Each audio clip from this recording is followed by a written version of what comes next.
Hey everybody, मैं दिबांग आप सभी का स्वागत करता हूं आपके अपने इस प्यारे से चैनल पर। और टुडे मैं क्या करने वाला हूं ना कि मैंने सोचा है कि आपको फैक्ट्स तो बताता ही रहूँगा, बट मैंने सोचा है कि आपको बेसिक्स क्वेश्चन से क्या है जोड़े रखूं। मतलब वो बेसिक्स क्वेश्चन जो कहीं ना कहीं आपके एग्ज़ाम में कंटिन्यूसली बहुत पूछे जाते हैं और वो लगभग सभी को आते भी हैं। क्या है, सभी को आता भी है, बहुत लोग पढ़ के भी आते हैं, पर वहाँ जाने के बाद क्या होता है वो उस क्वेश्चन को भी गलत करके आते हैं जो बेसिक सा क्वेश्चन उसने पूछ दिया है। ठीक है, तो इसलिए मैंने सोचा कि आपको तो ये तो पता है पहली बात कि बेसिक के अलावा जो मतलब हाई स्टैंडर्ड के क्वेश्चन होते हैं, जो हाई लेवल के क्वेश्चन होते हैं, वो कहीं ना कहीं आप यूट्यूब पे कहीं ना कहीं किसी भी चैनल पे पढ़ ही रहे होगे और वो बहुत अच्छा भी होगा। आप जान लो किस चैनल की मैं बात कर रहा हूँ। और उसके अलावा बेसिक क्वेश्चन भी आपको आना चाहिए, ये भी आपके लिए बहुत ज़्यादा इंपॉर्टेंट रखता है, क्योंकि ओवर कॉन्फिडेंस कभी कभी हमें ले डूबता है। ठीक है, तो इसलिए आपका काम क्या है कि बेसिक क्वेश्चन भी आप इधर से पढ़ते रहो और हाई लेवल के जो मतलब स्टैंडर्ड लेवल के क्वेश्चन होते हैं थोड़े से, उनको आप वहाँ से कवर करते रहो। ठीक है, तो इसलिए स्टार्ट करते हैं। बहुत नहीं, 4 से 5 क्वेश्चन मेरे होंगे आपके लिए। आप उनको क्या करना है, आपको उसे पढ़ना है और साथ ही अगर कोई पॉइंट कुछ भी होता है तो आप अपनी जो भी डाउट होती है उसे आप कमेंट बॉक्स में बताना। देखो, फर्स्ट क्वेश्चन मेरा ये है आपसे, बहुत सिंपल सा क्वेश्चन ये है कि उगते हुए सूरज का देश किसे बोला जाता है। बहुत बेसिक सा क्वेश्चन। तो आप क्या बोलोगे, उगते हुए सूरज का देश किसे कहा जाता है? जापान को कहा जाता है। ठीक है, दूसरा क्वेश्चन क्या है कि विश्व शिक्षक दिवस मतलब वर्ल्ड टीचर्स डे कब मनाया जाता है? तो आप बताओगे 5 अक्टूबर, मतलब 5 अक्टूबर को जो है वर्ल्ड टीचर्स डे मनाया जाता है। इसी वर्ल्ड टीचर्स डे को इंटरनेशनल टीचर्स डे भी बोला जाता है। बट मैं अगर आपसे पूछूँ कि नेशनल टीचर्स डे कब मनाया जाता है, तो आप बताओगे नेशनल टीचर्स डे जो है वो मई के जो है फर्स्ट वीक के फर्स्ट ट्यूसडे को मनाया जाता है। ठीक है, पहले सप्ताह के पहले मंगलवार को मनाया जाने वाला जो नेशनल टीचर्स डे है वो मनाया जाता है। तीसरा क्वेश्चन मेरा आपका ये है कि बताइए भारत का नेपोलियन किसे बोला जाता है?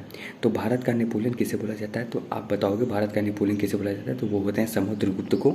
समुद्रगुप्त को जो है भारत का नेपोलियन बोला जाता है। समुद्रगुप्त को भारत का नेपोलियन क्यों बोला जाता है? तो इसलिए बोला जाता है क्योंकि वह कभी भी जीवन में जितने भी युद्ध लड़े या जो भी किया, जीत मतलब जहाँ जहाँ गया, दक्षिण में गया, उत्तर पूर्व में गया, कहीं भी गया, वहाँ से वो जीत हासिल की। वो कभी हारा ही नहीं, कभी पराजित ही नहीं हुआ। ठीक है, इसलिए उसे क्या बोला गया, भारत का नेपोलियन कहा गया। पर इस भारत का नेपोलियन कहने वाले व्यक्ति कौन थे? तो वो व्यक्ति थे V.A. स्मिथ। याद रखना, V.A. स्मिथ वो व्यक्ति थे जिन्होंने उसे क्या बोला, भारत का नेपोलियन बोला। वह V.A. स्मिथ कौन है? तो V.A. स्मिथ एक प्रकार के इतिहासकार व्यक्ति हैं जिन्होंने ये बात उन्हें कही थी। अच्छा, एक क्वेश्चन और है आपसे। एक अवार्ड होता है जिसका नाम होता है बुकर प्राइज़ पुरस्कार। ठीक है, तो ये जो बुकर प्राइज़ अवार्ड है, जो बुकर प्राइज़ पुरस्कार है, यह किस क्षेत्र में दिया जाने वाला मतलब पुरस्कार है? तो आप बताओगे यह पुरस्कार दिया जाता है कथा साहित्य के क्षेत्र में। अगर इसी कथा साहित्य को अगर एग्जामिनर आपसे पूछेगा तो वो इस नाम से पूछेगा, वह नाम है फिक्शन राइटिंग।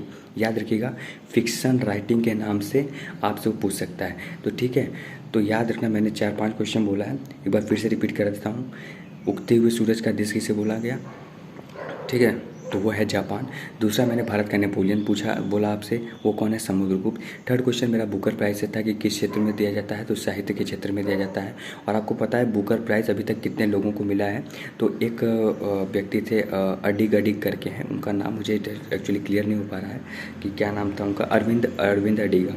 ठीक है, तो अरविंद अडिगा के अलावा भारत में जो है 5 लोगों को और भी क्या है, बुकर प्राइज़ दिया जा चुका है। ठीक है, तो और इसके अलावा मैंने आपसे क्या पूछा है, इंटरनेशनल टीचर्स डे मैंने बताया 5 अक्टूबर को मनाया जाता है। नेशनल टीचर्स डे कब मनाया जाता है? मई के पहले सप्ताह के पहले मंगलवार को मनाया जाने वाला दिवस है।